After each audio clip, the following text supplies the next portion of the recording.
All right, so the session is now being recorded, and welcome aboard to everybody.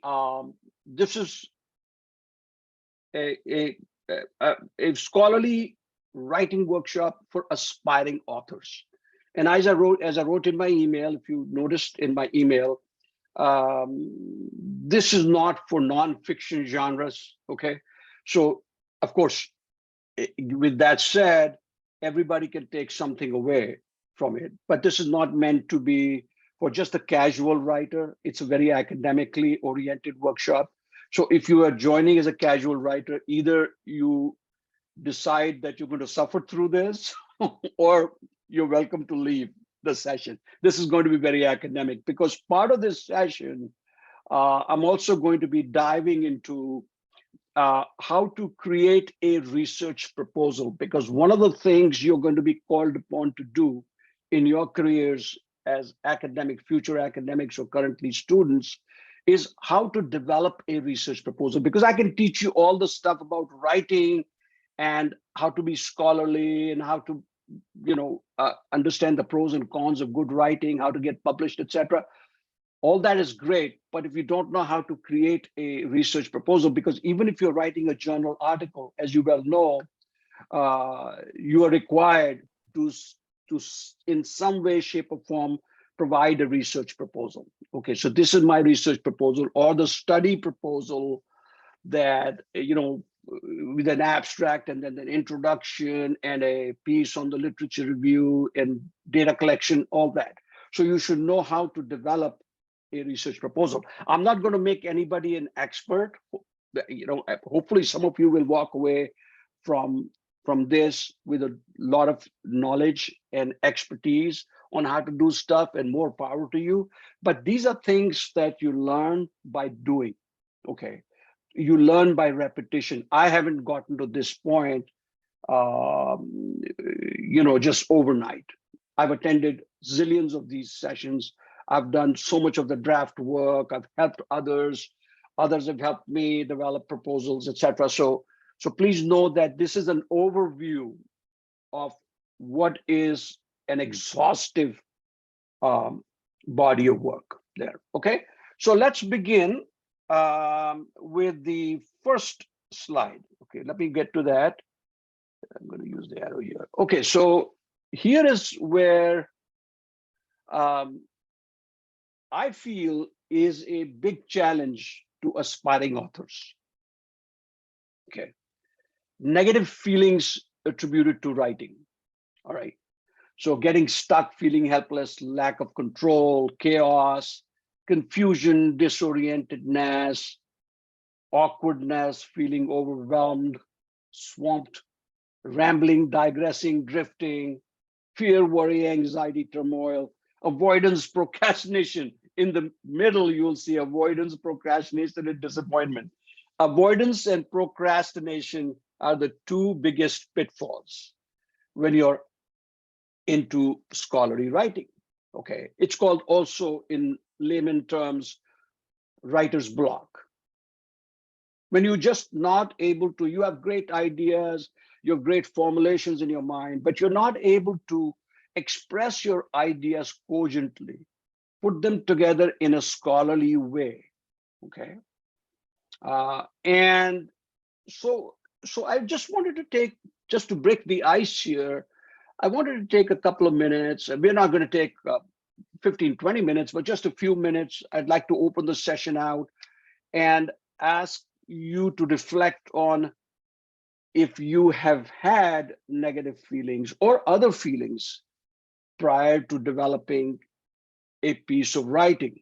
Okay, I'd like you to share with the group, because it helps through vicarious learning what your experiences have been, because maybe this slide doesn't capture all of the stuff that happens. Human beings are very complex, and so I'd like to hear from you what you think. What did this stir up for you when you see this slide?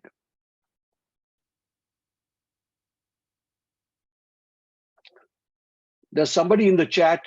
I have to look what the person. I procrastinate a lot. Chandana Buyan, why don't you just tell the group rather than writing it in the chat? Just tell the group what's going on.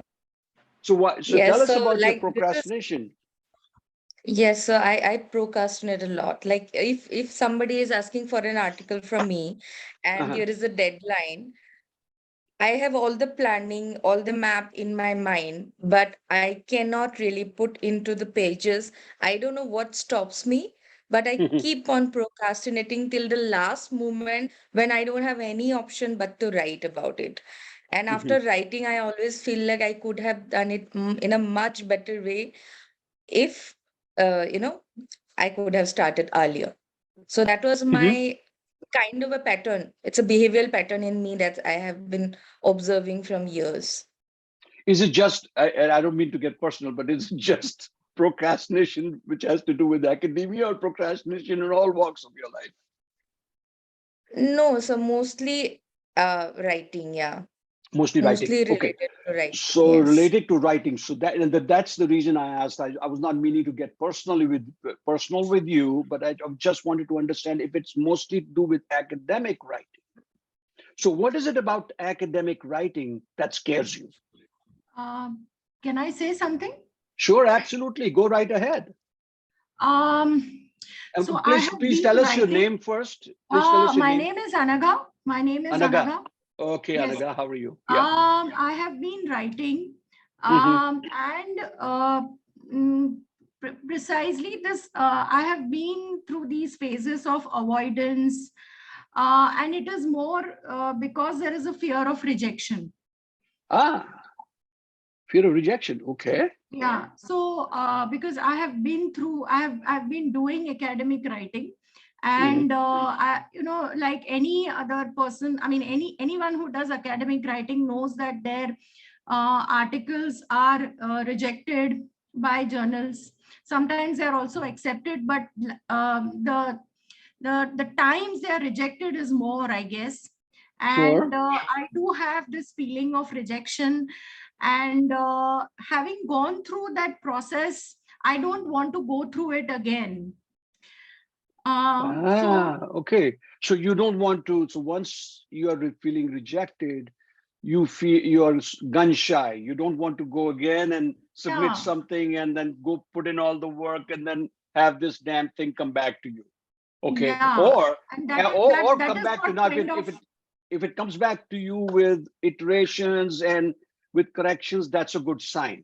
So they're at least yeah, willing to look at it. But if it's a yeah, straight yeah, outright rejection and your work is being added to their slush pile, to use the expression, then it's yes. a very disheartening thing to deal with. I am with you. I've been there, done that. You know, I've also encountered that. But anybody And else? it's very difficult. It's very difficult to then tell myself that it is the article which is being rejected and not me. Not you. That's an excellent point, guys. That what is being rejected is the work. It is not rejecting you personally. They don't know who you are, right? But how does one then separate how that boundary is It's so very blurred difficult. between personal rejection and the rejection of the product that you've created? Okay. And it's very hard. It's very hard to not take it personally. Let's be honest, right? We're all human beings. Our feelings get hurt. Then we don't say, okay, ab kya karne ka, baar baar bhejne ki kya zarurat hai? Nobody's going to look at it or they're going to find faults in my work. So all of those feelings. Anybody else? This is a very important part before we get into the actual writing work. Yeah, sure. Yes, I want to say Shimran something. wants to talk. Who was this? I'm Krishna Priya. Krishna Okay. Priya. Where I Okay, okay, I please do. go ahead. Krishna Priya, I think Shimran wants to talk. Okay. Oh, sorry, I didn't see that. Okay. Who's talking? But you can both talk if you want. I don't care. But it'd be helpful. Who's talking now? Is it Simran or Krishna Priya? Krishna Priya. Okay, so Krishna Priya, go ahead. So sometimes I feel very overwhelming, and I'll be saying the same thing over and over again in the paragraph that I'm trying to convey. So there is a lot of beating around the bush happening. I want, like sometimes, I don't know if I'm drifting off from the topic, but I think it's more related to me feeling overwhelmed and I want to emphasize more on a particular thing. So I'm repeatedly saying the same thing over and over again. So I don't know if it makes sense. So it's only going to make it seem very boring for the person who is going to read the piece of article or. So you are basically saying that you're repeating a lot of the stuff. So in academic language, we call it rambling. Yes. You're calling rambling, you're going round and round and round. It's like the hamster going round and round, but you're not getting to the point. You have a lot of material, but you don't know how to present it in a way without getting into a repetitious cycle. Yes. So you keep repeating the same idea, keep repeating the same old concept, but you're not getting to the point, right? And they want you to get to the point because they are going to be looking at literally hundreds, if not thousands of submissions for this major Scopus A journal, and where most of the people are going to get rejected. It's like applying to Harvard, and there are 20,000 applicants for an undergraduate degree, and only 1,000, 1,500 get accepted, right? So it's kind of like that, right? The rejection rate is very high. Because why? Because they want to maintain their rigor. They want to maintain their standards of the journal, okay? They don't want to lose their rating. You know, all journals have ratings, correct? Right? Okay, so yeah, that's great. So anybody, so now does Simran also want to say something? Yes, sir. Go ahead, Simran. Yeah. So I do certainly echo what Dr. Anika said about rejection, because I did recently experience something like that. However, other than that, I do also struggle a little with perfectionism. So what happens is that I do write the entire article or like piece of document. So what happens is that I repeatedly go back to where I started from and keep on editing, adding, removing, very constantly, so that a lot of times it happens so that I am working only on the introduction for a longer duration, so I don't get to the other parts of the paper. So that is something, so that perfectionism, and that invariably makes me feel a little overwhelmed sometimes. So I end up with a lot of information, but very little work done. So there's a lot of churning, you're spinning wheels, but nothing really concrete is getting done. Yes. Okay, so the question is, what are you then investing your time in? I don't want to sound like you're wasting your time, but you're spinning wheels. Sometimes spinning wheels is also a creative activity. Just keep spinning, spinning, spinning. Something is going to come right out of it. But in this sense, it's kind of like, what is it that you're doing that is not enabling you to do some quality work, which is likely to get accepted by journals or other publications. So let's go to Marlene for a second. Marlene also wanted to say something. Yes. So actually, I wanted to say that my till now the biggest hurdle is underconfidence. Like I usually get carried away, you know, with the smartness of other people, and I always have this feeling of I'm not my work would not, you know, make much difference, or I could say I struggle with novelty. So yes, and I suppose I'm the youngest here, so I don't know. I just struggle with this thing a lot. I have a lot of underconfidence, and I always feel I'm not good enough to write. The fact that you're the youngest here, but you have also the bravest to be able to accept what you're going through, right? And to be able to share what you're going through. That's brave. That's being brave. That's being bold to share, because people don't want to share what they're feeling. And the idea of these sessions is to be able to openly share with others so that you can feel supported, right? You can feel that, hey, you know what, there are others too that are probably going through this kind of crisis. And when it comes to writing, so thank you for sharing that. I really appreciate that. Not good enough, struggle with the idea of novelty. So you struggle with the idea of novelty, thinking that, oh my God, is my work that I'm going to submit, is it just run of the mill? Is it more of the same? Or am I really saying something that's creative, that's novel, that's going to have more likelihood of being accepted? right? Right. And Uh, how much it will create a difference in the, academia or to the humanity. right, right. So I'm going to give just one, maybe two people more a chance to say if they wanted to share something before we move on. Anybody else would like to share?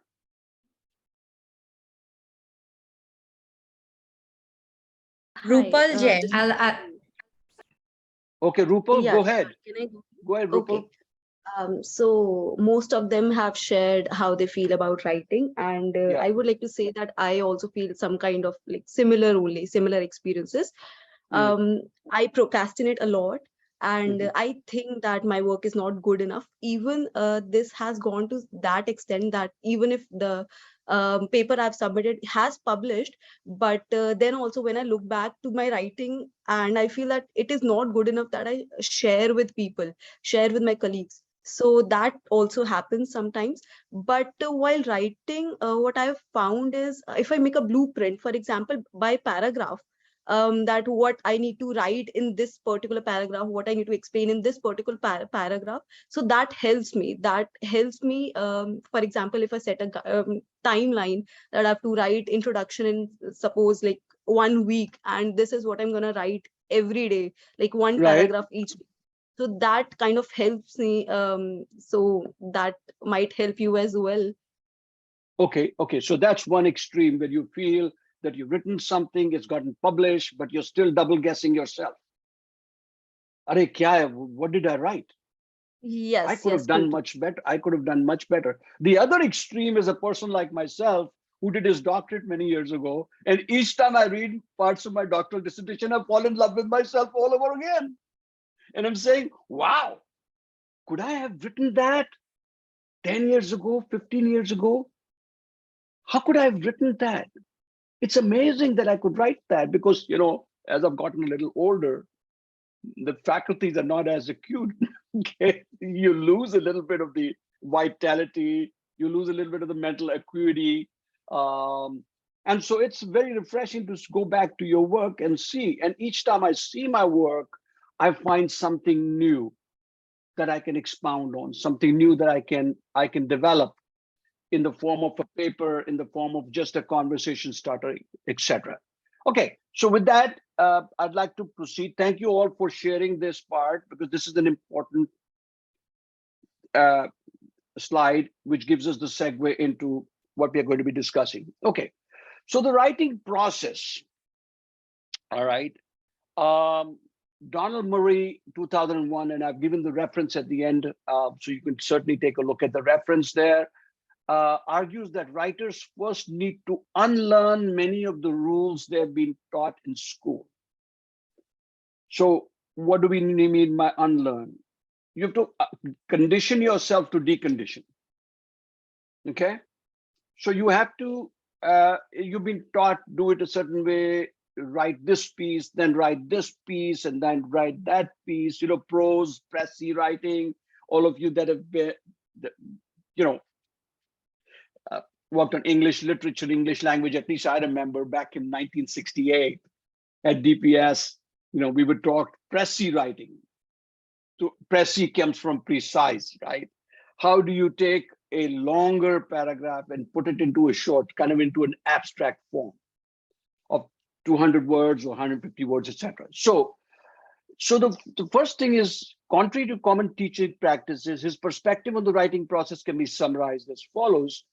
Authors do not need to know in advance what they want to say before they begin to write. Now, let's look at this. What does Murray mean by that? So you do not need to know everything in advance of what is it that I'm going to say, how am I going to say it, etc., etc. They should begin writing right away to discover what they have to say. Very, very contrary to common belief. Common belief would say that you should know your topic, you should know what you're going to write, you should collect the data, you should do all of that stuff, and then formulate your thoughts and start putting your thoughts down in writing, right? So he says, start with a blank slate. Okay. And we call the blank slate tabula rasa. Okay, tabula rasa. Okay, if you look at it, it's almost like a barren conscience.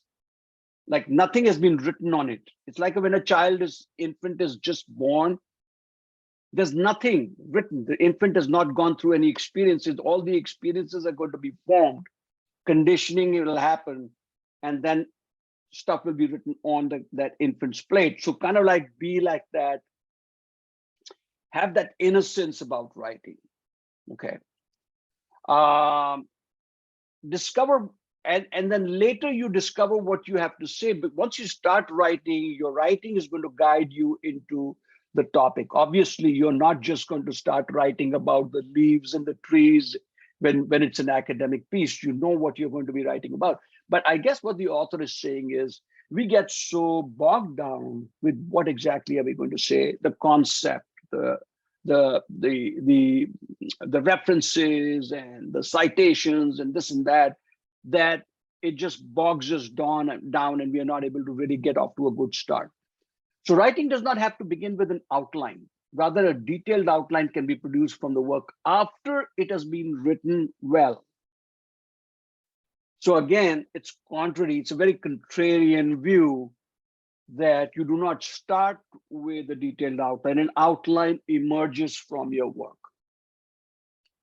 Correctness is unimportant in the first draft. So a lot of people, and again, Simran, like you were saying, you were talking about perfectionism, that you want your first draft to be totally perfect.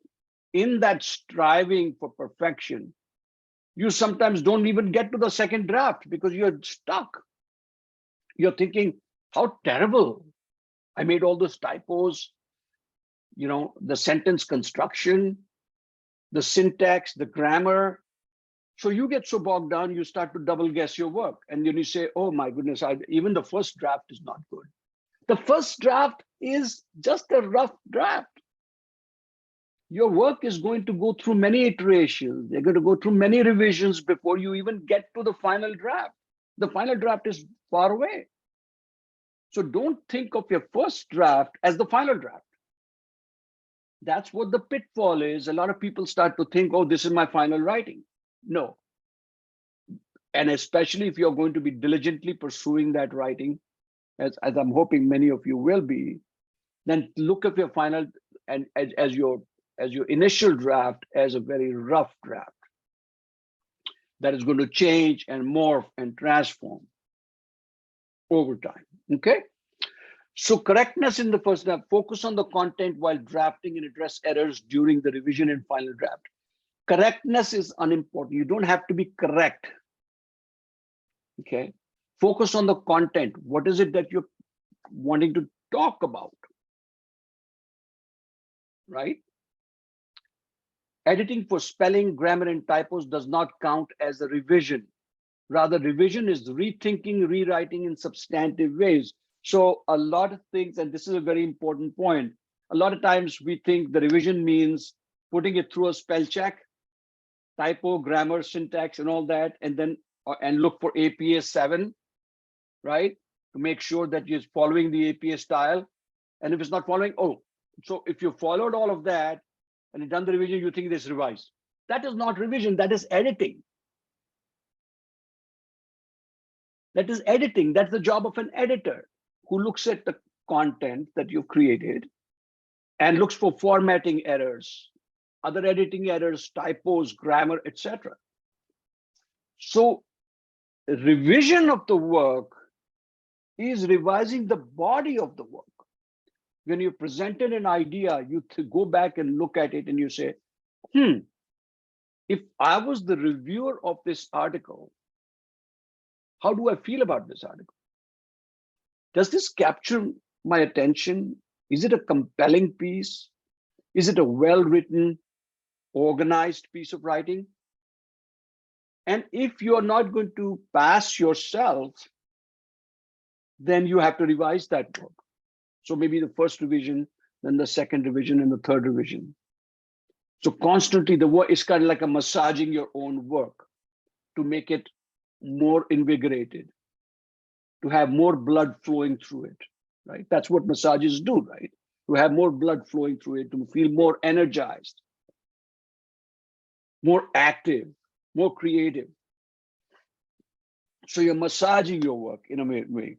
Academic authors should not imitate the verbose, difficult to read writing they sometimes see in print. So I cannot say enough about this. Bombastic language, right? Using vernacular that you've seen in others' writing, using words that others have used, and you copy them and you say, oh, you know what? I'll take the words from there and I'm going to produce my own writing in a different way. Okay. That doesn't help you with good writing. So they should strive to make their writing clear, accessible, and suited for the intended audience. So if you're writing for an academic audience, you should know what an academic reviewer is going to be looking for. And we'll discuss some of the things as we go further in this seminar. There is not one linear writing process to which all writers ought to conform. Rather, there are many writing processes as there are authors. So there is not one writing style, one literary style that you have to follow. There could be many styles. There could be variants of different styles. Every person writes differently. It's not that it's one size fits all, that you take this template and you write according to this template and you're done. You have to bring your own creativity, but you also have to bring your own style into the writing. And that's what makes articles accepted by journals when they know they have a very trained eye to see, have you just copied stuff and copied and reworked and wordsmithed the stuff, or are you really into originality? They look for original pieces. Somebody's hand just went up. Is that Siddharth? Yes. Yeah, Dr. Go ahead, Siddharth. Yeah, go ahead. All of this really resonates with me. Uh-huh. I'm just thinking about the first point, which is very contrary to intuitively what I've thought and what I've done also in business research, which is you do not need to know in advance what you want to say.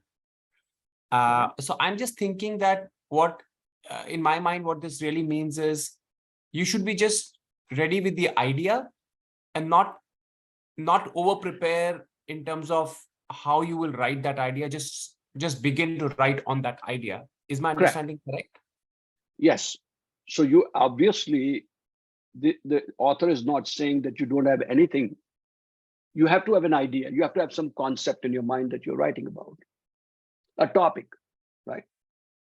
And then you build on the topic, you develop that topic, you introduce. So Siddharth, on that note, so suppose I'm introducing to you a topic that I meet you for the first time and I say, I want to talk to you about this.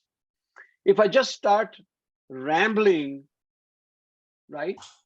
And if I don't help you understand what is it that I'm going to be talking to you about, which doesn't mean that I have to give you the whole spiel, but I have to tell you, okay, so I'm talking about, let's say, the current crisis in the monetary world, okay, right? With especially with the Ukraine war right now, and with the global crises that we are following, and everywhere there's global inflation going on, right? Recession that is approaching in some countries, including the US and all. So if I say I want to talk about that global inflation, but if I don't even start by saying what I mean by inflation, because I have to consider that, and it's a really good idea sometimes to consider that, dumb it down and consider the other person may not have the same understanding of inflation as I do. So because inflation, I'm not an economist, by the way, so I'm just referring to this loosely. I'm saying inflation can mean many different things to many different people. Okay. So when I say global inflation, I immediately take your mind to the global setting. I didn't say inflation in India. I did not say inflation in the US. I say global inflation, inflationary processes or measures, right? So when I meet you, I want to get you started to think along that, what I'm going to be saying. So likewise in writing, you don't literally have to introduce the reader, overwhelm the reader all at once with all the stuff that you have in your mind to say, but just get the reader started.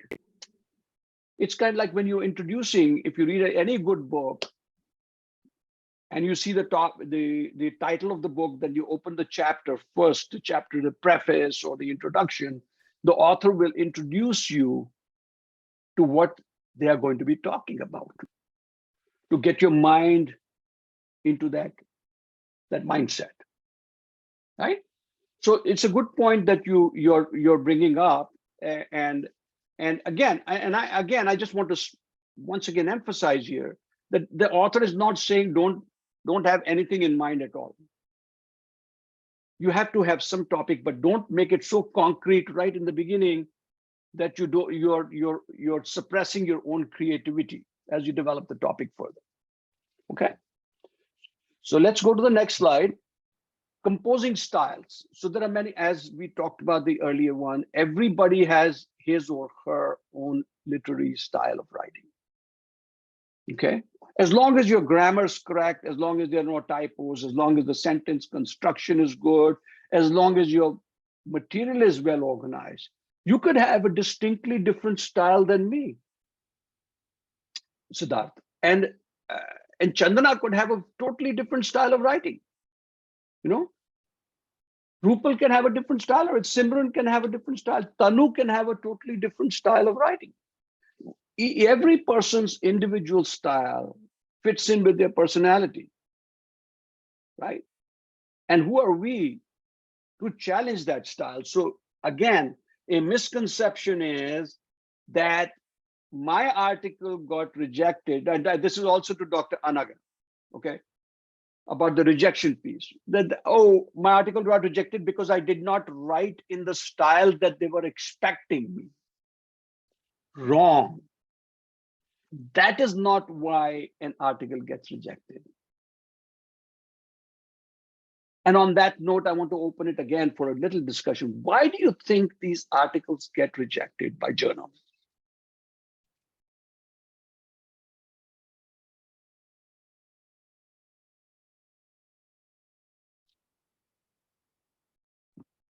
Possibly, if I can take a shot at it, not that Yeah, I've go had ahead. any rejections, but again, from as a practitioner, I mean, I've been on the other side.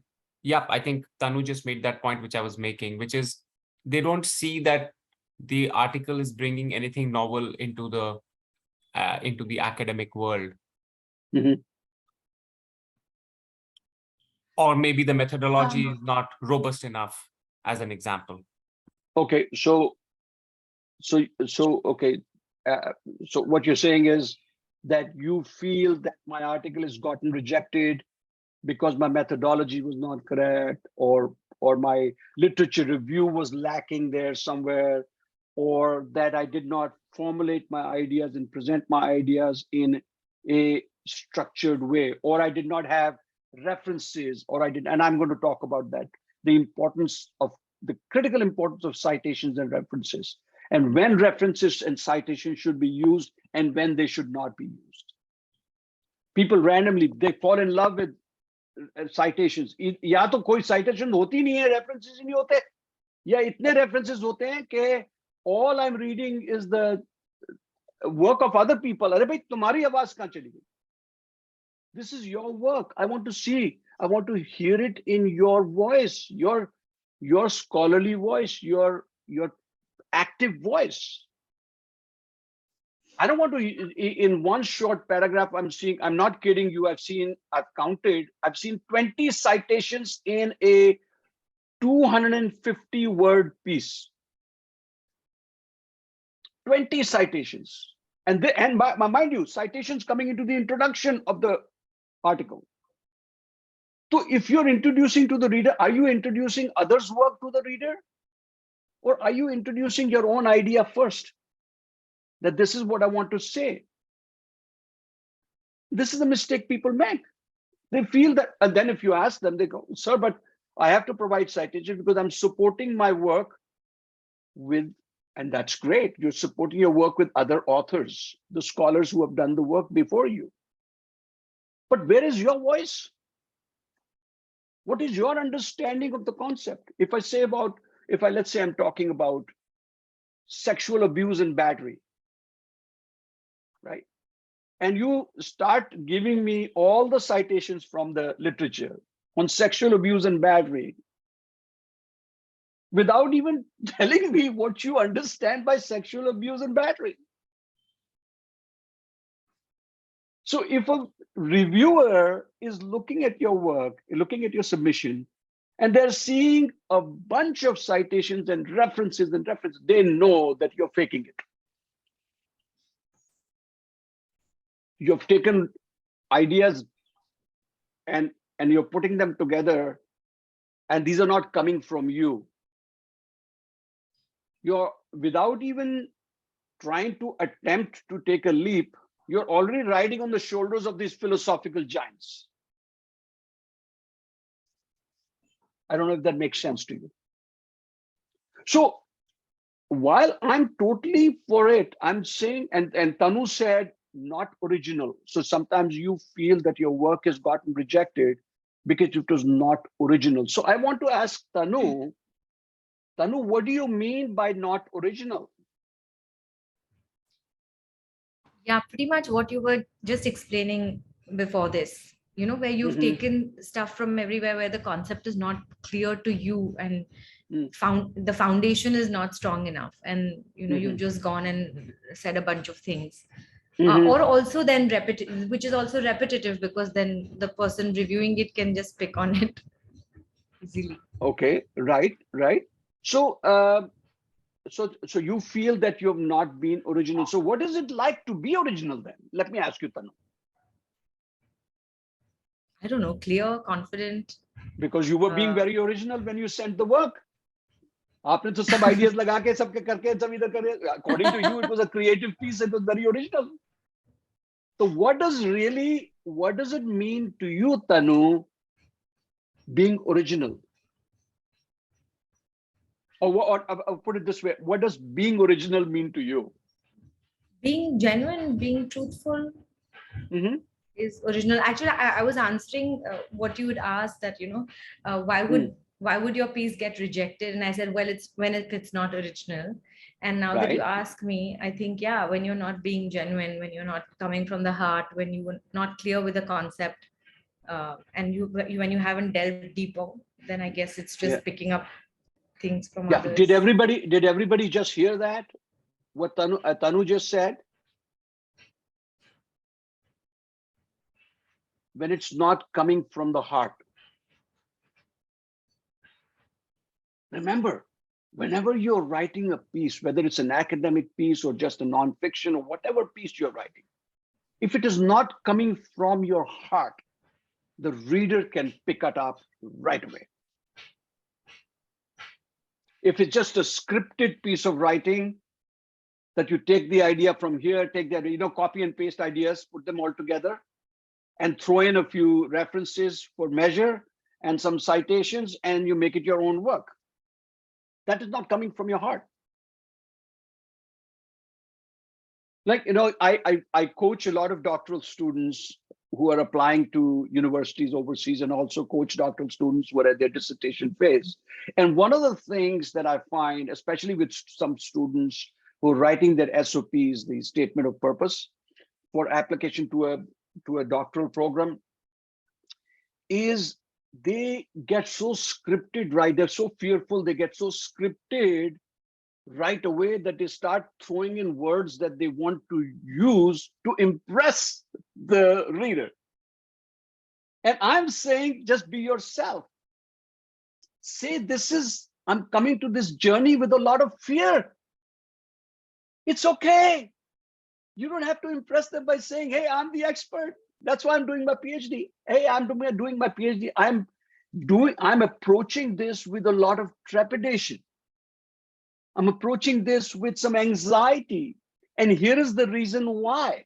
And then you build on it. And then you go into paragraph 2 and paragraph 3. You build it like a narrative. You build it like a story. The moment you're building it like a story. People know you're not faking it. And now you might ask, some of you sitting here, so what do you mean by building it like a narrative and a story when you're writing an academic piece? Yes, you can do that. That's what originality means, that it's coming from the depths of your soul. This is what you feel about something. And you're sharing with the reader how you're feeling about it. And of course, you don't want to get colloquial in an academic piece. You can be academic, right? Now, you're not going to say, oh, some days I feel really good. Some days I'm totally bindas. You can't write that in an academic piece. So if you weren't using the word bindas, what would you use if you were writing a scholarly English piece? Translate that, because we often, like, I've been in the States for a little over 35 years, and I still many times think in Hindi, think in Punjabi, and sometimes I stumble, because how do I express something that I'm feeling an emotion in my native language? How do I express that emotion in English when I'm writing for a mostly Western audience? I'm just giving you an example, because they may not understand the nuances. And now, if I take the time in that piece to help them understand what I mean by the vernacular that I'm using, then it draws them in. Like, for instance, there's a student of mine who was doing a piece on the transgender community, and she actually went and lived within the Hijra community, all right, for a period of time in order to understand and gain their trust and all that, because she wanted to write that piece. So she understood that terminology that they use. She understood the nuances. She understood the culture. She had to eat with them, and not reluctantly, willingly. She ate with them. She had tea with them. And that's how you gain their confidence. And then she was able to draw out from them, because they were fearful. If we share something with you, are you just coming here to research, collect the data, and then throw us under the bus, right? Or are you really here to understand our plight? Yes, they know you're writing an article. So it's very important to understand, and this is where originality comes in. How do you, don't try to impress them, that they're not wanting to be impressed. You'll dazzle them with your genuineness, with your authenticity, as long as it is written in a scholarly way, right? So don't give them bombastic language and language that you yourself don't understand, but you're throwing it in there. You're sprinkling your work with all that language. Okay, so don't do that.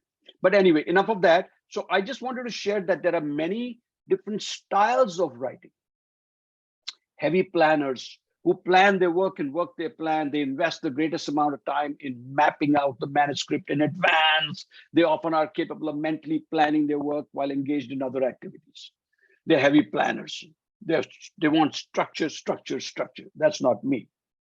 Heavy revisers write as if their words were on the surface of a sphere and roll them around to arrive at the right way to tackle the manuscript. They're always looking for the right way to develop something. So they're constantly revising and revising and revising their work, because they feel that through a process of revision, they're going to be able to, and which is good, because you need revision. Sequential composers devote approximately equal amounts of time to the various phases of writing: planning, drafting, revising. Good strategy, because you have to be able to divvy up your time between all of these activities in order to produce a good piece of work. Procrastinators, of course, we talked about that. I'll be the first one to admit that I've procrastinated many times. But as I've grown older, I've realized that now there's excitement for me. As a matter of fact, I've gone to the other extreme. The first extreme was totally procrastinating. I'll do it tomorrow. I'll do it tomorrow. I'll do it tomorrow. And that tomorrow never comes, right? You heard that expression. And now if I see something that needs my attention, I jump on it right away, to the point that if I've seen it on my phone, I'll get out of bed. It may be like 4 o'clock in the morning. I want to attack that because it bothered me. I don't want it to be sitting there on my plate, because by taking it away, I have one less thing to think about, one less task to do. So we can be in many different extremes. Whatever works for one person doesn't necessarily work for another person. So there also has to be a happy medium on what works for you individually. Discovery drafters seek to capitalize on unexpected ideas because they regard these as source of creativity. I'll be the first one to admit I'm like that.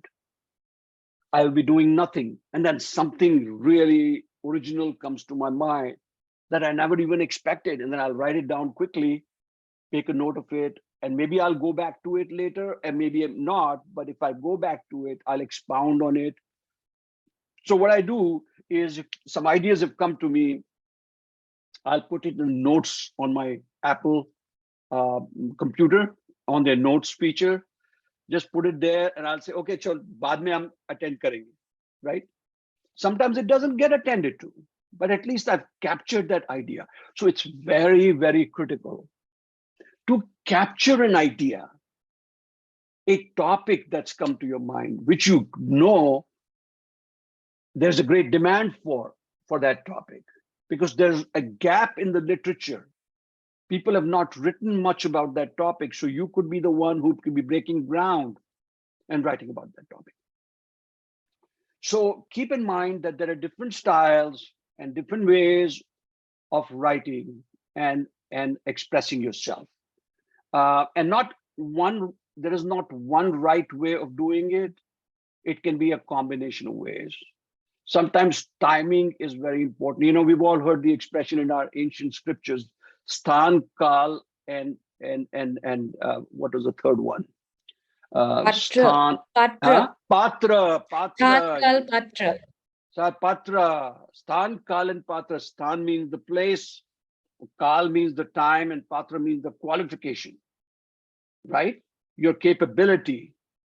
So when there's a confluence of Sthan, Kal, and Patra, it's kind of like all the planets align and things begin to happen. Sometimes if you feel that you're in a flow, writing flow, when you just cannot stop, and your parents are saying, hey, dinner's ready. And you're saying, wait, I want to finish this piece. Arey, baad mein usko likh lena. Nahi, mom, agar main abhi nahi likhungi, so I'll forget the drift. So let me finish this piece and then come back and have dinner. It's happened to me. It's so captivated by that. So Siddharth, you wanted to say something about that? No, sir, you can finish your chain of thought and then I have a question. No, I finished. Either I'll be talking, I'm a rambler. Other I'll go on and on. After Siddharth, I think Dr. Anaga also wanted to talk. Yes, please She go also ahead. raised her hand. Yeah, sure. So, Doctor, just a question around how to start or how to approach. Is it just thoughts on it? I know one can have different approaches to things, but is it a good idea? So once one has kind of, let's say, gone through a lot of reading, one has experienced possibly through trainings, workshops, or there as a practitioner, is it a good idea to think about ideas that are close to your heart, or is it a good idea to look at, this is again from a writing perspective, look at papers that have been recently published, because most papers do have future scope for research or gaps that are existing. I would go with the latter. I would go with the latter, because what is close to my heart, now, unless you're writing for a publication or writing for a journal, which is just about creativity, free for all. But most journals are not. Most journals have a purpose, a mission. Am I right? Yeah. A focus. They have a focus. They tell you this is my focus. And if your piece deviates from that focus considerably, they're not going to look at your article. So what's the point of sending an article which is looking for a certain focus or foci, these articles are looking for certain focuses or foci, and it's getting rejected. So if you go and look for, I always tell students that look for a gap in the literature. But when you look for a gap in the literature, do the diligence, the due diligence there. Go actually thoroughly and examine the literature to see what gaps exist in the literature. And can I write about a topic that fills that gap? And then that's not the only task. Then you have to look for a journal which would be most appropriate in your mind to address that. You're more likely to be accepted by a journal. Understand the pulse of a journal, not just the stated mission of a journal. Understand the pulse of a journal. What is the pulse? What is it that they're looking for? So in order to do that, you have to write or actually read several articles, not just 1, 2, 3, 4, 5 articles from that journal to get a drift of what kind of articles are being written in that journal. Get a feel, do that research, then submit an article, not using that template, but using that style. You can have your individual style, but using that, when I say using that style, that the mode that they're using in order to address some of the questions that the journal wants to look at. Okay, so Krishna Priya has raised her. Go ahead, Krishna Priya.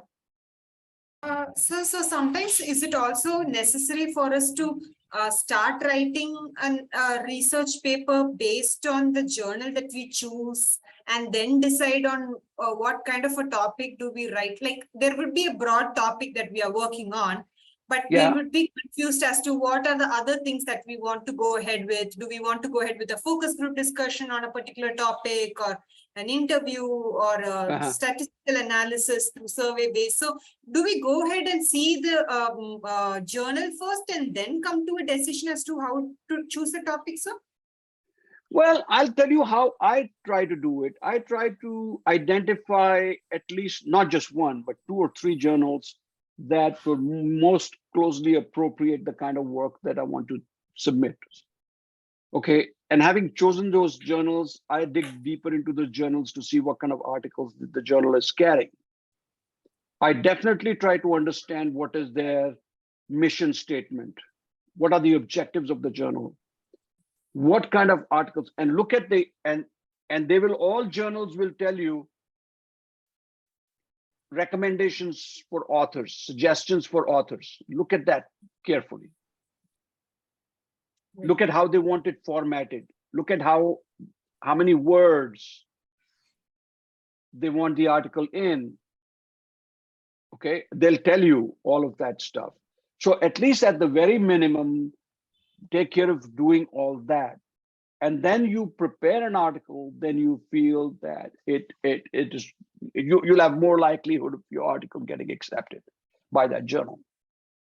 If at least you've done the basics, because you don't want to write a really well-written piece and then it's not out, it's out of format, it's not according to their recommendations. And then boom, they look at it, oh, no, this doesn't meet our criteria, boom, they send it back.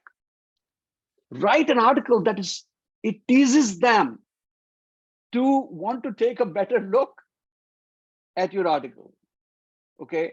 So that they say to you, rather than just outright rejecting it, they say, okay, you know, we are sending it back with some corrections, for some corrections, right? Because all these journals are peer reviewed. So you may, it is a really, it's a pleasant thought when you get a communication back from the journal saying that while your article meets our requirements, however, we need for you to edit this or that or fix this. It's a great thing because now you have a chance of the article being accepted. And it'll only come to that stage if your article is extremely well written and it meets their criteria and has originality. Okay, Dr. Anag, you wanted to say Yeah. something? Yeah, go ahead. Yeah, I just wanted to share my experience because I have been a discovery drafter. Okay. Because for some reason or the other, there hasn't been much academic research on workplace sexual harassment in India. And a lot of, while there have been a few researchers here and there, many aspects are unexplored. And I just wanted to say this, that it's very tough, this discovery drafting style. And I'm always in that mode because, as I said, there are not many Indian researchers on workplace sexual harassment. So it's tough and it's challenging, basically. I just wanted to share my experience about this discovery drafting style, the last one. Okay. Yeah. So again, the I don't know what to tell you, because different people have very different approaches to doing it. One approach doesn't mean that that's the best approach, because somebody else may be having a different approach, and sometimes it can be a hit or miss, because your approach, even though you think is the best approach for the journal does not accept it, but somebody else's approach sits better for them. It also depends on the readers, who's reading your article, right? Because they send it to various reviewers, right? Yeah. The blind review process. Yes. So sometimes the best articles are rejected. Sometimes the average articles are accepted, because there's something in the average article. I guess it's also about how the empirical data is presented. Correct. Correct. With the clarity with which it is presented, are you citing properly? Are you following a format, whether you're following MLA or APS 7 or whatever? Are you really keeping within formatting? Because they don't want to be dealing with editing errors and all that. Then they keep it aside. Even though your article may be very well written, but if it's got all a bunch of these errors, they're going to just put them aside for now. So anyway, let's move on. Good discussion. Launching a writing project. Okay, so how do you go about launching a project where you're writing? Okay, set the goal, state the project's purpose and the audience or outlet, right? Of course, start collecting, identify resources, read, take notes immediately. So as I was talking to you about, when an idea comes to you, take notes, put them down somewhere, because you're likely to forget what came to you. Or at least I'm speaking for myself. I tend to have so many ideas that come to me, and then I forget half of them. But the ones that I remember are the ones that I noted down, because I'm not able to memorize and retain all of the ideas that are coming to me from time to time. Identify tasks, break the work into tasks taking less than an hour or two. Cluster, organize using the lists and mind mapping. So some people use mind mapping to organize their idea. They're very good at mind mapping. They throw the ideas on a mind map, okay? And then they see how are the dots all connecting together. So that's their individual style. That's the individual way of going about it, right? So these are just some of those initial steps that you take into writing a project, okay, into developing a project. Writing a good title and abstract. Titles and abstract, I want to talk a little bit about this, because here's where I find a lot of times people get messed up. They think that an abstract is the first thing that they have to work on. Why? Because every paper, every article has an abstract. तो भाई abstract अगर पहले आता तो हमें पहला करना है एब्स्ट्रैक्ट लिखना चाहिए. क्यों नहीं लिखेंगे भाई? एब्स्ट्रैक्ट पहले लिखना चाहिए. तो सिद्धार्थ, पहले एब्स्ट्रैक्ट लिखना चाहिए कि बाद में लिखना चाहिए? लास्ट में लिखना My चाहिए. approach has been, I'll tell you, and that might change now after going through this workshop. My It approach was better always, change. You are under my tutelage now. आपको change करने का भाई, कुछ तो change करने का नहीं. ये नहीं कि इतना काम किए सिद्धार्थ के साथ में सिद्धार्थ बदला ही नहीं है. हाँ, so Sir, now may- tell me. It should So, be sir, written what- in the last. Yeah, so Siddharth, so tell me. Yeah. So the approach that we have had in management research has been to write Yeah. the abstract first. Okay, and that's okay. I'm not saying right or wrong. Tell me why you want to write the abstract first. Sorry, was there a question for me? हाँ, आपके लिए ही पूछ रहे हैं ना?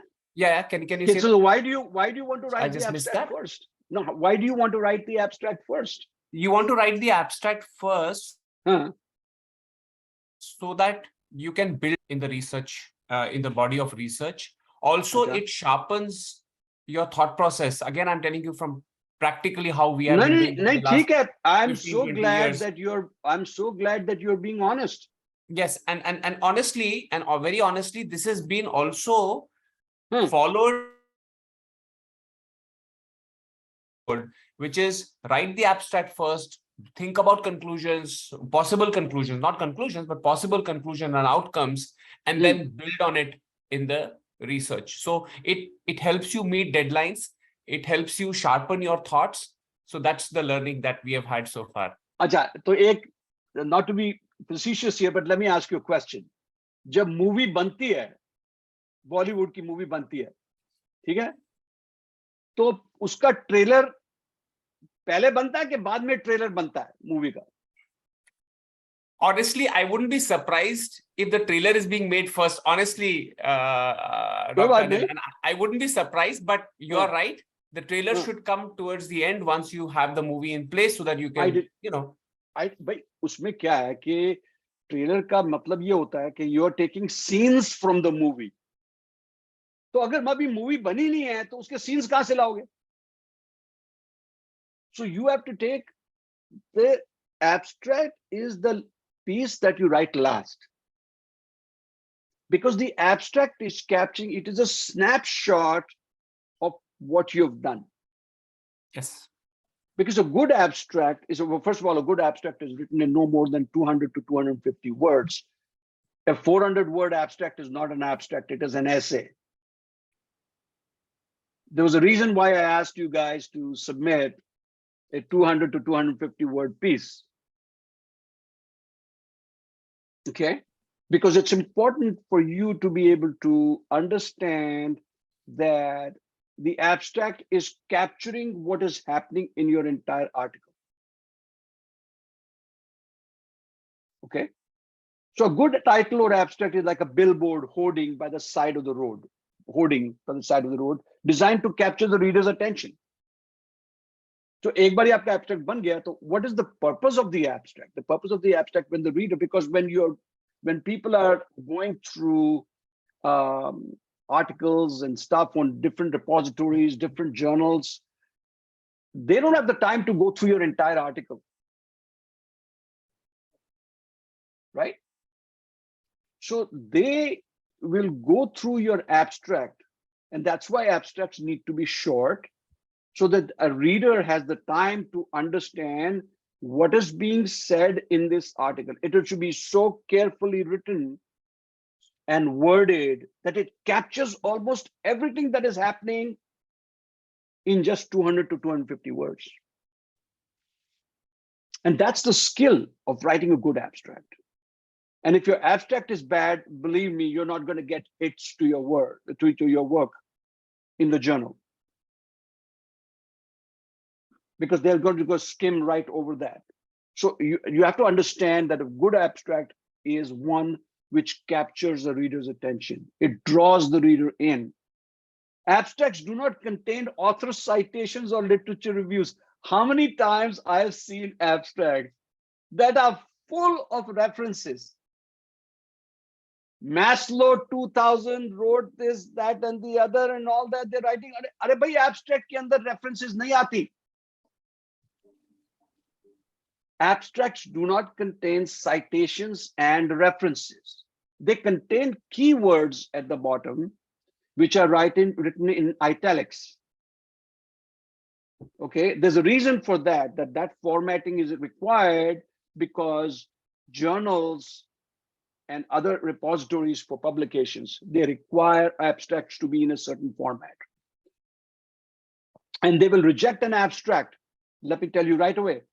If you send an abstract in a good article, well-written article, which you think is your A state, and your abstract is badly written, it's very likely that your article is going to be rejected. But the moment they see that you've started using referencing and citations in your abstract, they know that you do not probably understand the basics of scholarly writing. There will be plenty of yeah, go ahead. Somebody Sir wanted to say something. Sachin, Tyagi wants to Yeah. say something. So yeah, who's that up there? Whose hand is up? Go ahead. Sachin, go ahead, please. Hello, sir. I just wanted to add a point that, while we were talking about abstract and we were saying that it is a face of your entire, what do we call, your paper. So, sometimes I feel that I can't convince the editor from the abstract, and I might write my thought more into the introduction. Abstract I find very difficult because they said just limited 200 words or 250 words only you have to write. So as we were saying that abstract has to be very convincing, so that a reader has a what do we call, interest to read it further.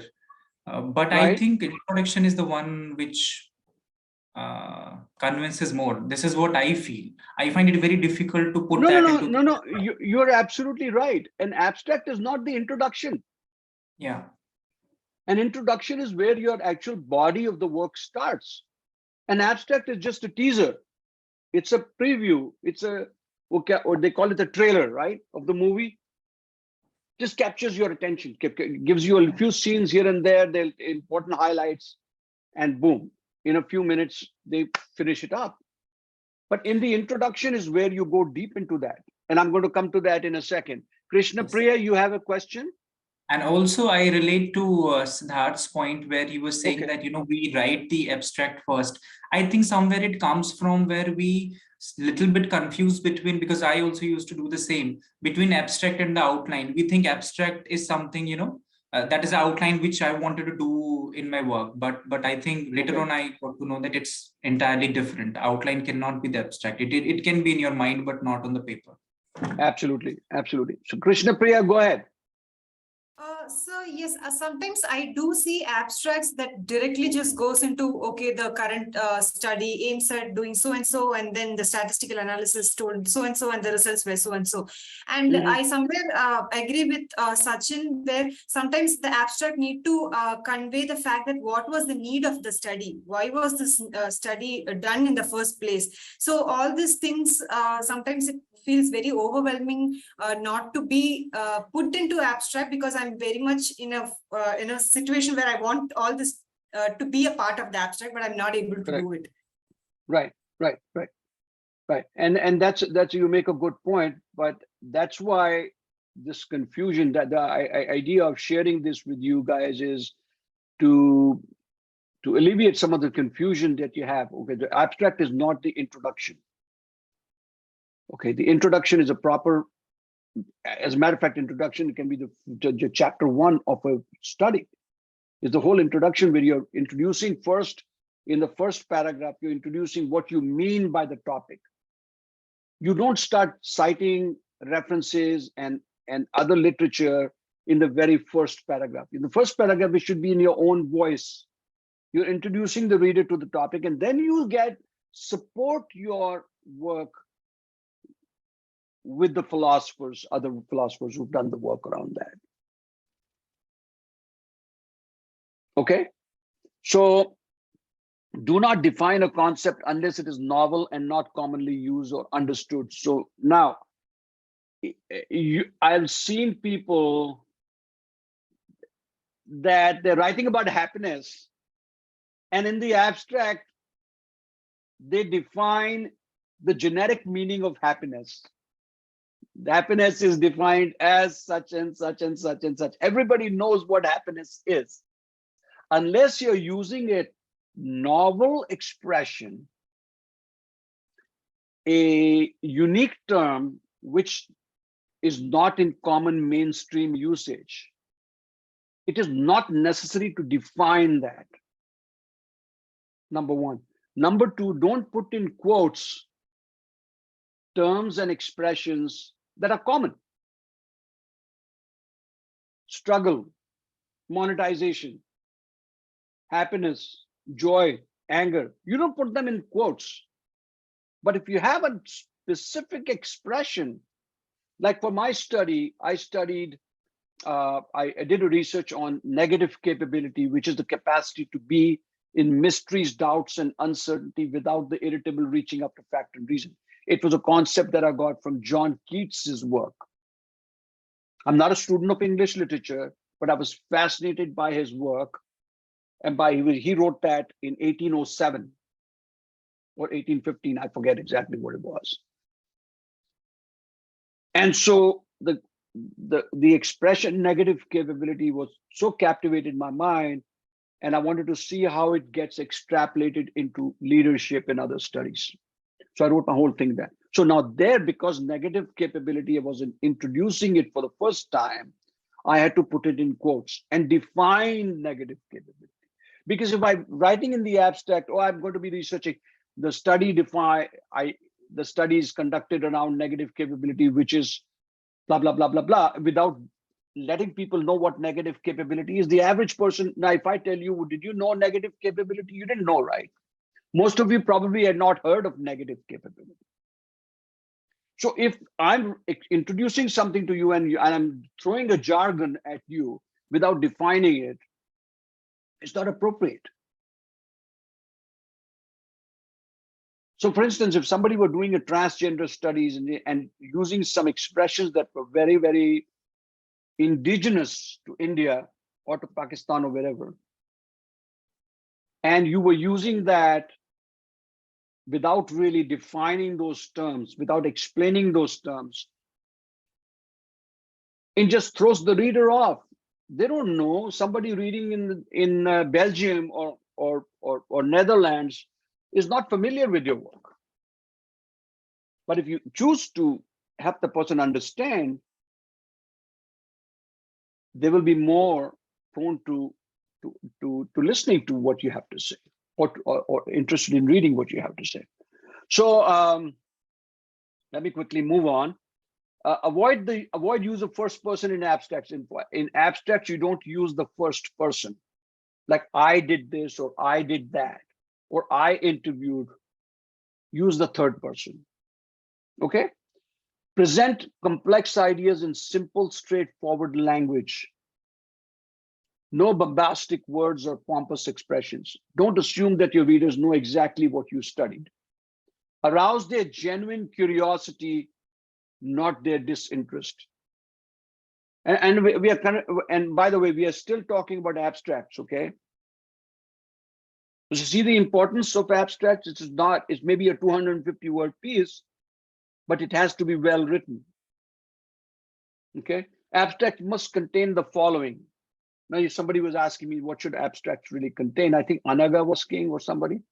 Opening statement, approach and methodology, outcomes and findings, and future implications. So if you can capture this part in your abstract, you've done a fairly good job. So opening statement. So what are you researching? How are you going to go about researching that? Who are you researching?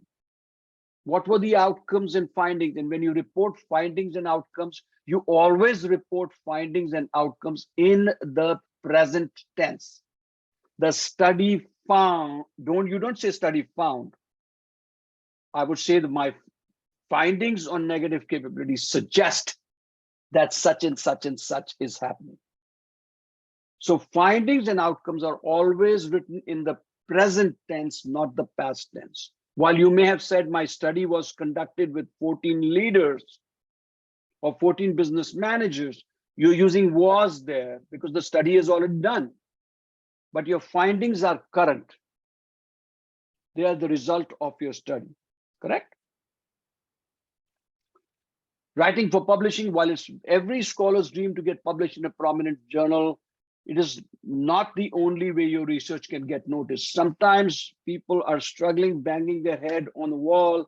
They have a great manuscript, they have a great article, but because it's not being published by an accepted the standard journals or publishing firms, you drop the idea. You say, I don't want to go any other IT. You put the blindfolds on and you say, I don't know. I don't know where to go. My article is being rejected all the time. There are other respected academic journals, ResearchGate, journals like Sage Advanced Reprints. I don't know if you guys have heard of Sage Advanced Reprints. Sage Advanced Reprints is before your article gets peer reviewed,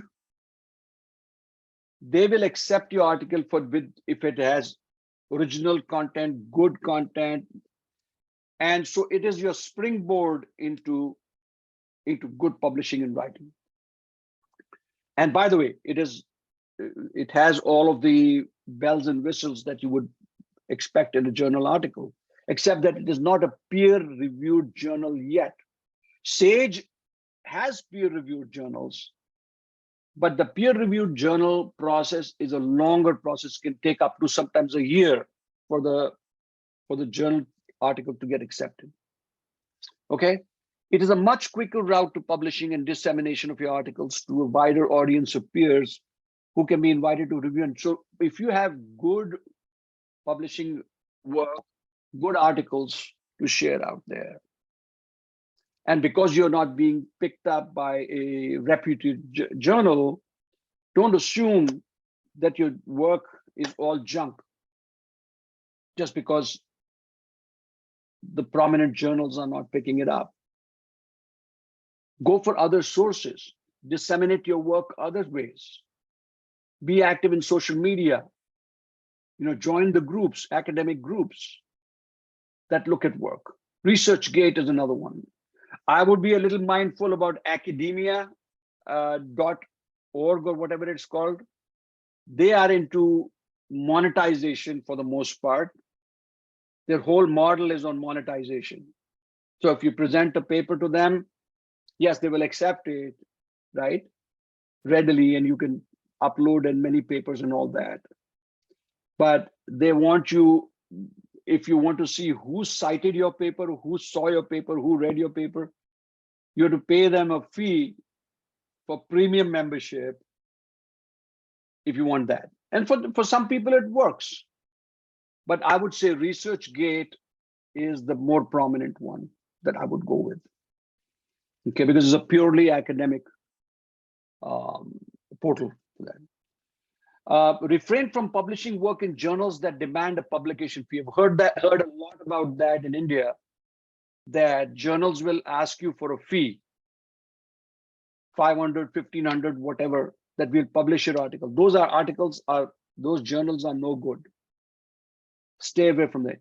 If a journal is asking you to pay a publishing fee, I would shy away from such journals. They're not respected. They're just money-making rackets. It's kind of like you give 2 lakhs or 3 lakhs to a firm and they will do your entire PhD for you. They will write your entire dissertation based on someone else's research or whatever. They will publish some papers also, get you through, and you'll get that certificate, diploma, or degree to put on your wall. That's no good. It's kind of like a doctor that is going to be doing surgery on your brain and never went to medical school. Would you give yourself up to a doctor who had not done that? So you want somebody who's trained to help you out as an expert in the field, right? And peer-reviewed journals are the way to go, even though it might take you longer to get there. But if you get there, your article has some worth in the academic community. Okay. All right. So let me go. Self-publishing versus regular publishing. Sometimes you can go, if you have a really good manuscript and you're not being picked up by a regular publisher, you can also go the self-publishing route. Self-publishing is relatively inexpensive these days, and your work can quickly, almost overnight, be into an international audience on Amazon International. I have a publishing outfit that I've used to publish the work of many authors, many people who've just finished their doctorates, who want to have their dissertations published in the form of a Kindle paperback or hardcover copy. So keep that in mind, that there are many choices these days with the advent of technology. This was the references. So I'm going to go into now real quick into the other one that I wanted to share with you.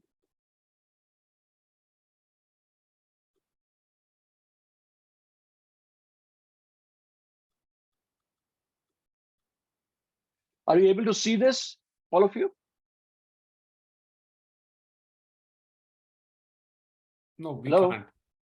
Oh, you No, cannot? no. Not yet. Okay, No, sir. okay. Hang on a second. Let me go back. Okay, just give me 1 second. I have to click again the share screen. Okay, share. Okay. Now you should be able to see it. Can you see it now? Yes, sir. Yes. Okay, good. So now I'm going to get into, and unfortunately, we have only 30 minutes for this presentation, so I'm going to go really fast. Not going to be able to have the time to open up for conversation. But I just wanted to share this with you. It's very, very important that you understand, because one of the things that you could be a really good in scholarly writing, but if you don't know how to develop effective research proposals, you're going to really have a handicap there. Okay, so I'm sharing this with you, and for those of you that want to go into more depth with this, I can point you to my YouTube channel, where there's a presentation on crafting effective research proposals. So you can listen to the entire presentation there. My lecture is there, out there. Okay, so anyway, let's look at this. So I'm going to be talking about how to develop effective research proposals. Okay. So part one, what is a research proposal? Components of a research proposal. What after all is a research proposal, right?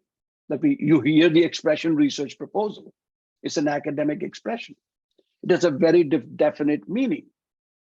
Components of a research proposal. What does a research proposal contain? What are the aspects of a research proposal? The goals of a research proposal. Why do we produce a research proposal? What is the goal?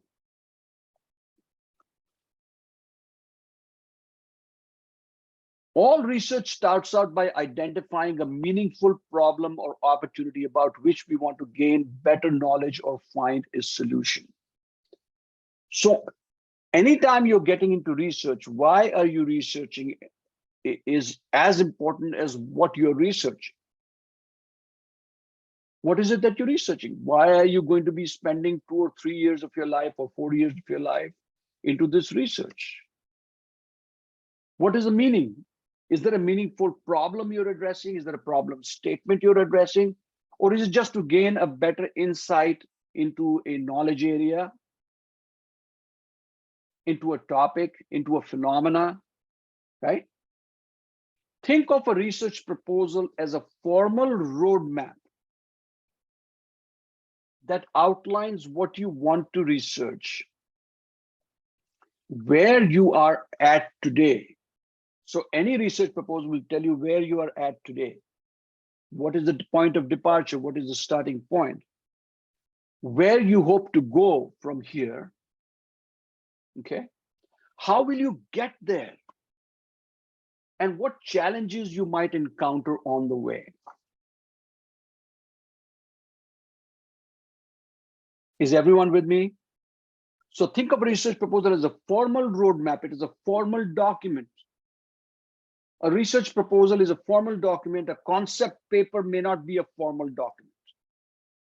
A concept paper is just some ideas that you want to share with your committee or share with your mentor and say, you know, I've been thinking about this and this idea appeals to me. So it is more of a quasi-academic. I don't even consider a concept paper as a purely academic piece, whereas a research proposal tends to be a highly academic piece. Okay. And if you have any questions as we go along, quickly raise your hand or put it in the chat box, and I'll ask Chandana to keep a track of them. Okay. Most research proposals will have the following components. Chapter 1, introduction, the background and significance. Remember, we were talking about, Sachin, you were talking about the introduction part, right? Yes, Introduction, you start working on those ideas in the introduction. The abstract, you're not able to capture all of that you want to say because it's such a short piece, which I understand. So the chapter 1 of your proposal, a proposal usually has 3 or 4 chapters. Okay, research proposal. Introduction, background, and significance. Chapter 2 typically is the literature review, or we call it the lit review, or review of literature. Chapter 3 is the research design, methods, and methodology. What are you going to be, who are you going to be interviewing? How are you going to be interviewing them? How are you going to collect the data? What are you going to do with the data? How long are you going to keep the data? How will you safeguard the data?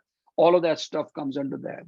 What methodological approach you're going to be taking? Are you taking grounded theory? Are you taking phenomenology, narrative research, discursive psychology, action research, ethnography? What are you doing? What method are you going to be using? So understand the methods and approaches can be 2 different things. A method comes from a methodology. An approach can be how that methodology is deployed. So see the difference in that? There's a method and a methodology and an approach. So many researchers approach the same method. Go ahead. Could not understand the difference between method, methodology, and approach. I'm sorry. Okay. No, you don't need to feel sorry. It's understandable. Yeah. A method or methodology is, like, for instance, action research is a methodology. Phenomenology is a methodology. Actually, phenomenology is more of a philosophy than a methodology, but let's say it's a methodology. Narrative research is a methodology. Narrative ethnography, ethnomethodology. These are all methodologies, right? They've been established methodologies, established way of doing research. Okay? A method is a method that is used from within that methodology. Because every methodology may not have just one singular method. And action research could be participatory action research or just general action research. And ethnography could be a virtual ethnography. It could be a digital ethnography, many different. So methodology is the broader umbrella. The method is the method that you use under that umbrella. And the approach is how you're going to deploy that method. Clear, sir, clear. So, okay. And it'll become more clear as you read about this, and you'll see this. So the approach is only how you approach a problem, approach a predicament. Research design methods and methodology, preliminary suppositions, assumptions, and implications. Now, sometimes your research assumptions are written as part of the research methodology, chapter 3. Oftentimes it goes into chapter 4. Assumptions, implications, limitations, and delimitations. Let me quickly talk about limitations and delimitations. So what are limitations of a study? Limitations of a study that are issues that are beyond your control. Okay, the timeline, the resources that are allowed to you, right? things of that nature, technology that is there for you. That's set in stone. You cannot do much about that because you undertaken a project and you cannot change those things. Whereas a delimitation is also a limitation, but these are limitations set by you for the project. Project scope, project design. Who are you going to interview? How will you interview the person? Right? How will you collect the data? How will you analyze the data? These are all things within your control. So whenever you're doing a study, in the assumptions and implications, you also consider limitations and delimitations of a study. These are important items. Fifth is a conclusion. Sixth is the references and citations. So if you were doing a research proposal, this is the roadmap that you follow for a good, robust research proposal. If you are able to capture this, my friends, in a good journal article, when you're doing a study, oftentimes journal articles are about a study that was conducted, data that was collected, and the data that were analyzed and written about and interpreted. If you're able to capture all of this, I will almost guarantee you that they will take a second look at your study. Unless they say that your submission should have 3 chapters or 3 sections. Some journals will specify that 3 sections only. Section 1, section 2, section 3, and they'll specify what should be in that section. But if they don't specify that, at least cover all of these. And I cannot overemphasize the importance of having good references and citations, and properly formatted and written citations. Do not use italics when putting your citations. Always follow the scholarly tradition of Times New Roman 12 point in your entire paper, number 1. And number 2, your margins should be typically 1-inch margin up, below, and the sides. And you start the first paragraph, but all following paragraphs should be indented. What do I mean by indented? The first line is indented. All right. So these are very important. These are just things that are coming to my mind that I'm sharing with you from my own experiences, which are very important to understand. Goals of a research proposal. So what is the goal of a research proposal? Why do we create a research proposal? Why do we go through all this documentation? It is to present and justify a need to study a problem, right? And how to conduct the study. Proposals contain extensive literature reviews, must provide persuasive evidence that a need exists. You can't just write about the clouds because it's not a feasible way of doing research. Can you research how many clouds in the sky or what kind of density a cloud has? Your problem statement or your problem or topic should be researchable. It should be feasible. Right, Chandana? It should be a topic that is feasible, Yes, sir. researchable, viable. Otherwise, there's no point in doing that research. Provide a detailed methodology, including a statement of intended outcomes and challenge. Intended outcomes. Now, just be careful. There are many research methods and methodologies which are okay when you say intended outcomes. But typically speaking, in qualitative research, which is my field of expertise, as many of you here on this call know, in qualitative research, you don't talk about intended outcomes because you remain in a speculative mindset. Unless, and that's a disclaimer, unless you're doing grounded theory, and in grounded theory, you may have hypotheses. The only other time you're going to have hypotheses in research are when you're doing quantitative research. hypothesis 1, hypothesis 2, hypothesis 3. And then you go ahead through your research to prove or disprove the hypothesis. That's not the goal of qualitative research. Qualitative research is all about thoughts, feelings, impressions, attitudes, perceptions. Okay. So provide a detailed methodology, including a statement of intended outcomes and challenges. Go ahead, Siddharth, you have a quick question? A quick one, sir, a quick one here. So boliye. how critical it is to have a full understanding of the methodology? Because many times when you're writing a research proposal, you do not know really whether it will be quantitative, qualitative, or a combination within qualitative or quantitative, what method you will use. So I'm just wondering that from the point of view of the person who's looking at the research proposal we're talking about over here, if let's say the first point is clear, and you know the third the other point, the literature review is, let's say, very solid, how critical is this third point?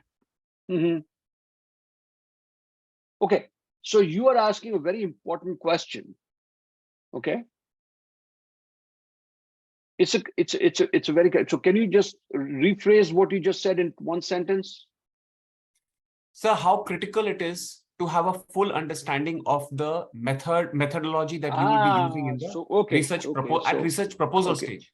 Okay, at the research proposal. So usually what happens is you come up with a topic, a research topic.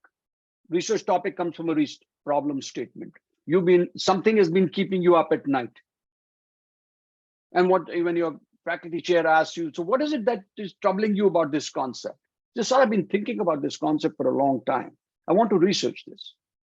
Acha, so tell me what is a problem statement? So how do you create a problem statement out of that? So the problem is such and such on this topic that I want to research is such and such and such. Then from that topic, you derive what is known as a research question.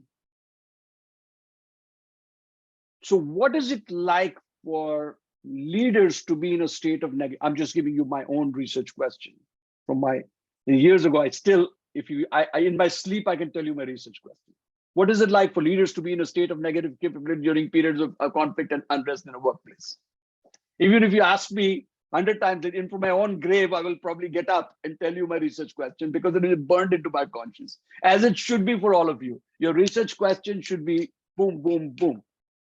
People don't have a lot of time. They want to understand what is your research. Now, once you have a research question, Siddharth, your research question guides your research methodology and your research approach. So your research approach and methodology don't come first and the question comes later. Your question comes before the research because it guides that methodology. It tells you what methodology to use. So when, in my case, it was what is it like for leaders to be in a state of negative capability? I'm trying to research ontologically, how do they make sense of negative capability during periods of conflict in the workplace? So it's my research question that is pointing me in a certain direction. So I say, okay, in order to answer that question, I may have 2 or 3 different methodologies that I could potentially use. I could use narrative psychology, I could use discursive psychology, I could use something else. But I would choose phenomenology because for me, understanding the essence of that phenomena, and in this case, the phenomena was negative capability. I did not want to see how leaders define negative capability. I wanted to see how leaders experience negative capability. How do they make sense of negative capability? So I choose phenomenology. And I'll get into that a little later. Okay. So just remember your methodology. So you have a topic, you have a research question. Then from the research question, you have a research, actually you have a topic, you have a phenomena, which is sort of like closely related to your topic. Then you have a research question. from the research question, then you derive an approach or a methodology of doing research. Okay. So now this is a mouthful. This is a huge slide. I'm just going to read portions of which are very relevant to you. Keep the introduction last. An anomaly in writing process proposals, while it is indeed customary to introduce yourself and others when you first meet them, it is different when it comes to timing for crafting of an abstract. So as I was saying, keep the abstract last, right?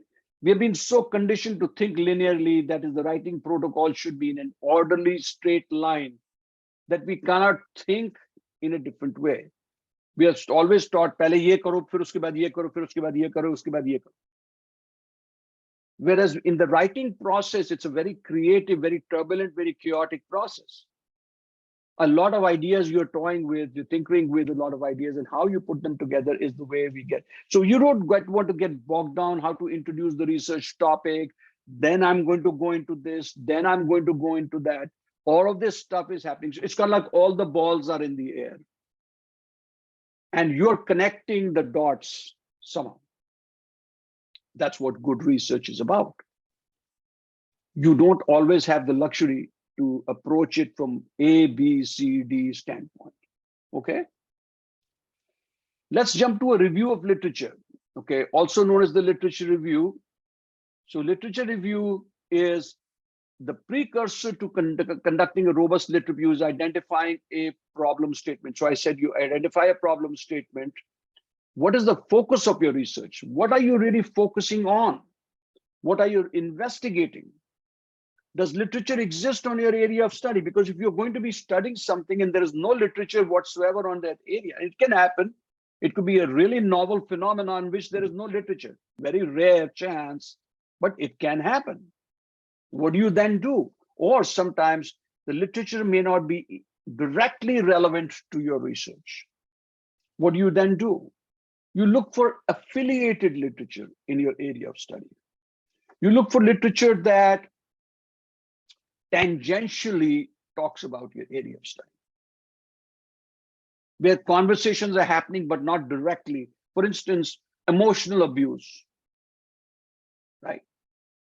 Plenty of literature is out there on emotional abuse, right?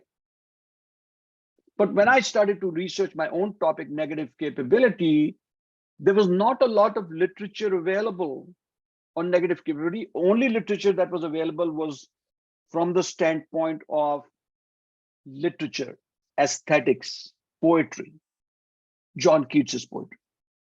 So now what do? I'm doing a full-length study from an organizational development standpoint on the leadership aspect. So I had to look for literature that is tangentially available. So where negative capability or its concepts are being talked about indirectly, are being addressed indirectly. Okay. So those become relevant, and so I have to create. So if there's no direct source of primary literature, can you identify other conversations happening in academic circles? So you look for other sources that are out there. Okay. All right. Now let's go with framing research question. This is a very important. As a matter of fact, I do this entire research, developing research proposals, as an entire session, and I'll send you the link via email to my lecture, and this all will become really clear to you because there's a whole conversation happening around research. I think you'll find it very interesting, and I encourage you to definitely delve into that. And of course, for you too, Siddharth, that is in addition to demystifying qualitative research, I think you should also look at this. This is a very important lecture out there. I'll send you the link to that. So a research topic is different from a research problem, is different from a research question. So a lot of times people think research topic, research phenomena, research question, everything is the same. They're very distinctly different focuses. Okay. A well-defined research question narrows down the purpose of your study and ensures that your search for literature is deep and specific. So your literature should be deep and specific to your area of study. It should not be too generic. A good research question is both interesting and researchable. So you don't want to have a research question that's exciting, but is not researchable. So it has to be both researchable and interesting. It is clear and concise. It should be written, not a research question is not in 4 lines. It is typically written in 1 sentence. And in that 1 sentence, the mastery is to capture what you're doing in just that 1 sentence. And typically your research question, as a matter of fact, most times your research question will contain your research phenomena. Like in my case, what is it like for leaders to be in a state of negative capability? I captured negative capability as my research phenomena inside that research question. It should be ethical. You don't want to do unethical research, right? So it should be ethical. It allows data to be collected and analyzed. Because what good is a good research question if it doesn't allow good data to be analyzed and collected? Okay, because at the end of the day, that's what you're looking for also doing, right? Review of literature, again, this is more on the literature, represents the major publishing works and all that that I'm looking at. Like good research questions, a robust lit review often guides your choice of methodology. Thorough literature review is a precursor to establishing generativity, the ability of your study to contribute. So one of the things you must look for is generativity. Is your study going to generate more interest, more enthusiasm? Is it going to propagate something? Is it going to take you forward? Is it going to encourage other scholars to look at your work and find meaning in your work and maybe go into other areas of research that you had not covered? Okay, so a lot of it serves a lot of different purposes. So a review of literature is perhaps one of the most important topics, and also takes up the maximum number of pages of your proposal and also the dissertation when you do it. Actually, typically literature review runs into about 30 to 40 pages. So it's a lot of content there. Review of literature. A literature review is not a paper on a topic, it is a paper on the research about a topic. It identifies key theories and theorists, requires a significant amount of selective reading. You'll have to do a ton of reading to get into the proper mindset about literature. Critical to identify types of journals and keywords. You must know how to do a search, how to use search engines, what databases to go into to find literature for yourself. Identifies appropriate research strategies best suited for your phenomena. All right. Review of literature, no magic formula. I'm going to skip on that due to the time. Key features of effective literature reviews. Again, is it easy to understand? Is there a logical connection between the problem statement, research question, hypotheses, and the literature review? Do you feel like a SME after reading the review? Are you comfortable developing a research method based on the review of literature? ROL is the review of literature. Okay. I'm just skimming through this. Internet searches for review, you all know that that's very important to be able to really find good literature. Chapter 3 is research methods, methodology, and design. With only 5 minutes left, I'm going to pause here and open it up to our final comments from all of you. I just want to be mindful of the time that we have spent together. So go ahead.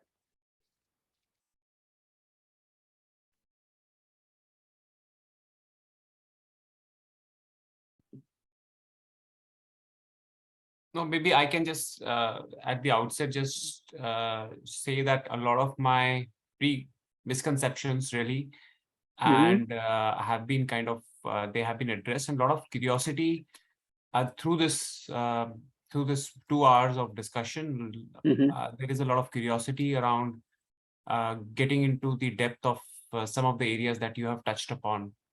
Okay. So that's where I will leave. I would say it has so 2 things. One, it has kind of changed my thoughts on many things, and second, it has developed more curiosity.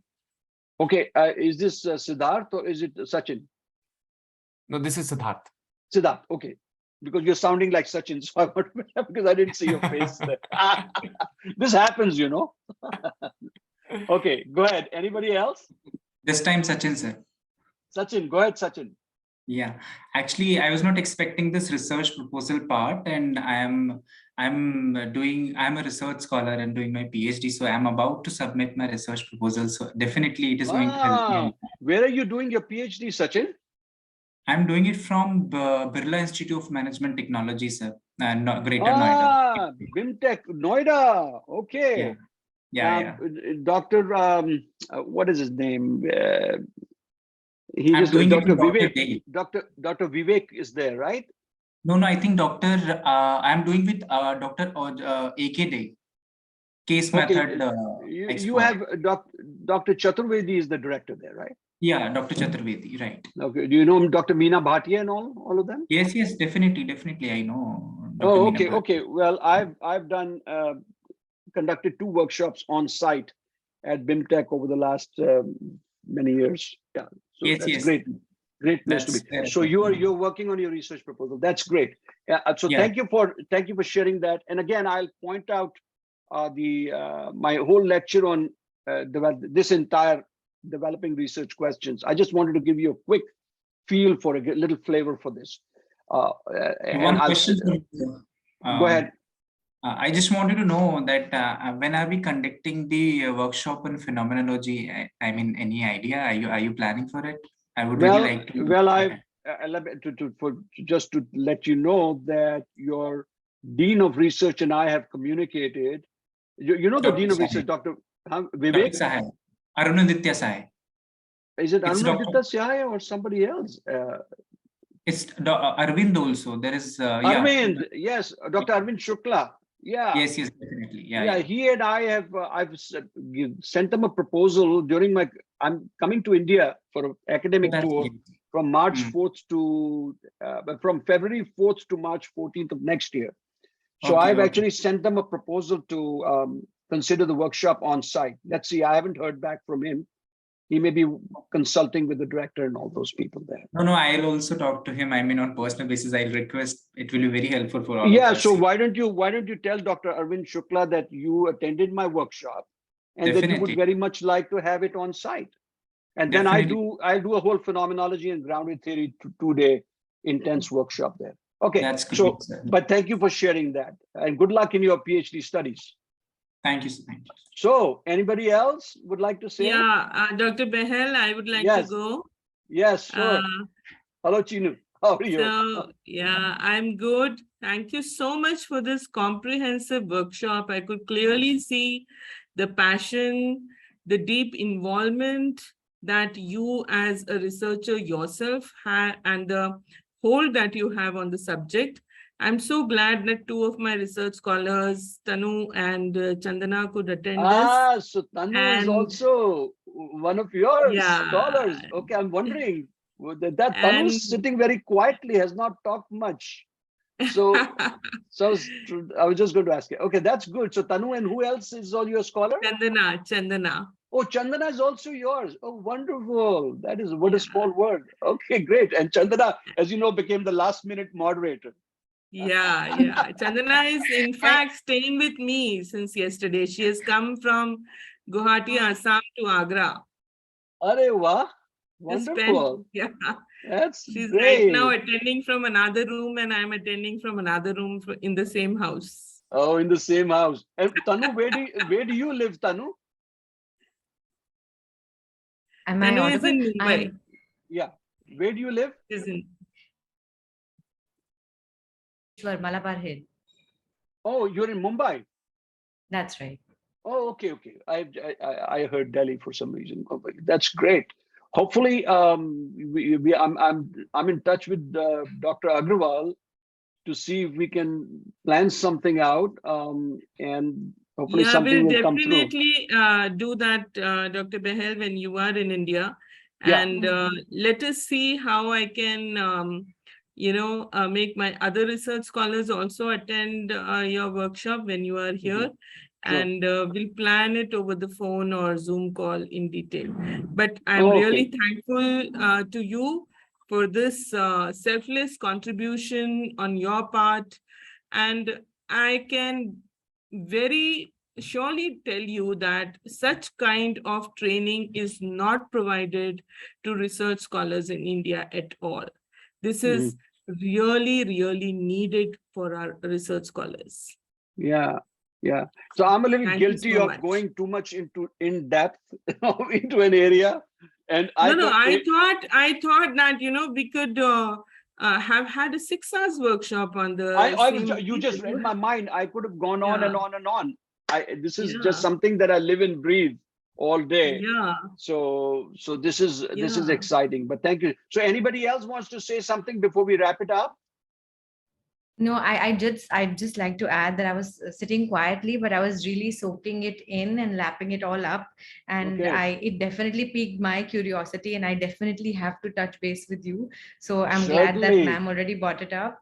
So we will Yeah. collaborate and figure a way to meet in between Absolutely, Feb March. absolutely, and definitely Mumbai is on my radar. Okay, when I come to Oh, India, excellent. yeah, so I'll definitely meet up with you while I'm in Mumbai and meet up with so many of the other scholars that I've come to know.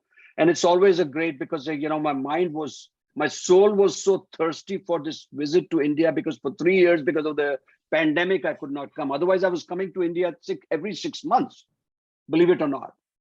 And the last visit was Dr. Chinu was in October of 2019. So you can imagine, because of Wow. the fear around the pandemic and all that was just dreadful. So I'm really excited to be visiting once again. So we'll definitely look you up there, Tanu. Thank you so much for Look attending. forward. Anybody else wants to say something before we wrap it up? Sir, may Can I? I, sir?